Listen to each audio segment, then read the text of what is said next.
I will be reading the excerpt from Oregon History, and it's on Wilson Carl. This is to make it more clear, hopefully, if you can't read what I've posted online. Wilson Carl, a highly respected Oregon pioneer of 1853 and the person after whom Carleton is named, who is now a citizen of McMinnville, was born in Amity, Washington County, Pennsylvania, May 21st, 1827. His father, Jacob F. Carl, a native of New Jersey, was born in April 1800. He was of German descent, his ancestors having emigrated from Germany to this country at the time of the Revolution. Great-grandfather Carl was a soldier in the Hessian Army at the Battle of Trenton, but deserted and joined the Continental Army, doing good service to the close of the war.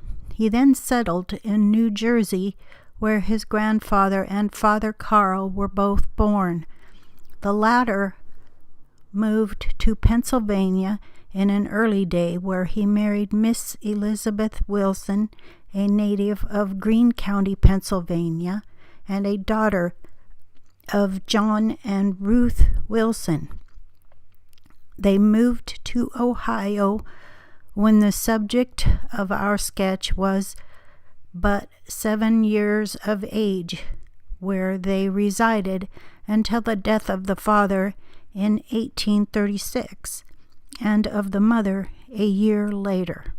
They left 9 children, 6 sons and 3 daughters, of whom Mr. Carl knows nothing since 1832, 52, I can't make out that number, at the time of his parents' death, when the children were scattered among the mother's relatives. Thus doubly deprived, Mr. Carl turned his eyes westward, and the excitement of the immigration to the extreme west began being rife at the time he was caught in the stream of moving humanity. Accordingly, in 1852, he started with an ox team from Van Buren County, Iowa, bound for Multnomah County, Oregon. He came with Dr. Joel Knight, and when he arrived at his destination, he had nothing but an extremely poor suit of clothes, which he wore. Just a moment, I need to turn to the next page.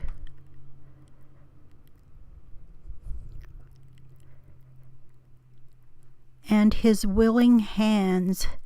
He knew something of the carpenter's trade and was possessed of good health. Thus equipped, on September 18th of 1853, he sought and found work with Mr. Llewellyn near Milwaukee on the Willamette River.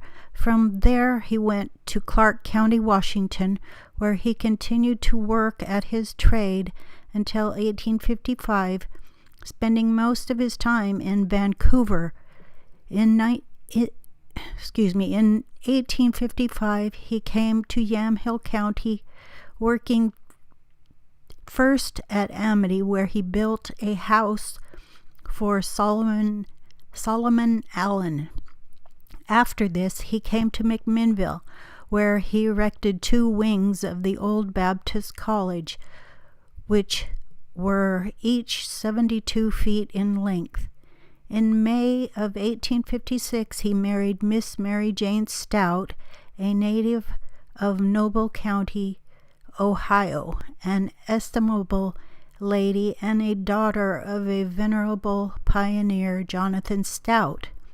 After his marriage, he continued for a couple of years to work at his trade, living a part of that time on the S.C. Adams farm after which time he purchased the farm where his father-in-law now resides. This he afterwards sold to its present owner, and with his wife he went to California for the benefit of her health.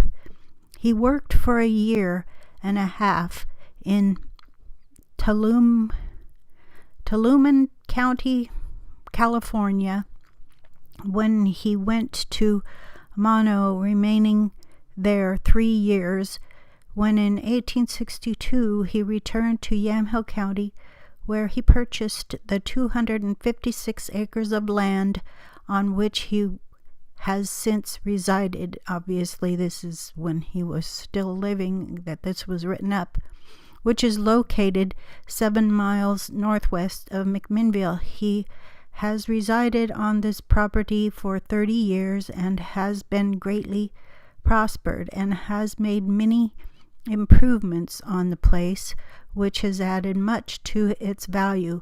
He sometime afterward also purchased the Robinson farm of 212.5 acres with all improvements, and now owns in all 575 acres of as choice agricultural land as is to be found in the county. He is raising grain and hay and is engaged in stock raising a cross of Clydesdale horses and a cross of Durham cattle, in all of which he has been very successful. Mr. and Mrs. Carl have 4 sons, all living.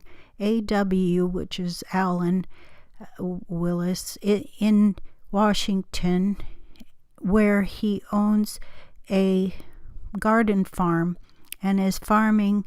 The other 3 sons, Edwin, Winter, and George, are still with their father.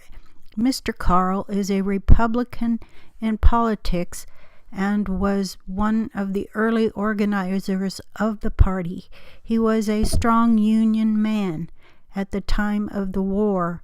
He has held the office of county commissioner, in which capacity he served with ability and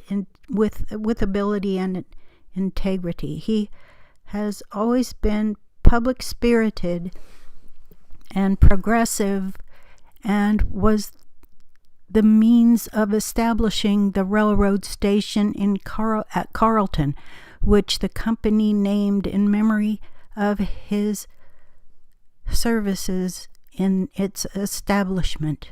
Mr. Carl has been a member of the the Masonic fraternity for more than 30 years. Both he and his faithful wife are worthy members of the Methodist Church, and he has arrived as class leader and in other ways, and has contributed both of his means and influence to the support and growth of his church. Has held the office of school clerk in his school district 12 years. As with all of the pioneers of Oregon, the years of toil and hardship through which it has been necessary to pass before emerging into the broad and pleasant ways of prosperity have told on Mr. Carl. His life, however, has been eminently successful, both as regards financial matters and also with reference to enjoying the esteem of his fellow man, as well as in a final acquittal at the tribunal of his own searching conscience. And thus we leave him and his devoted wife, who have traveled together life's changeful ways for 36 years, secure in each other's affection and the approval of the world. And that was the end of the article. Hoping that helps someone understand what that said. If you couldn't read it online, it was quite small, and you have to pull it up to even see it. But anyway, That was the end of the article.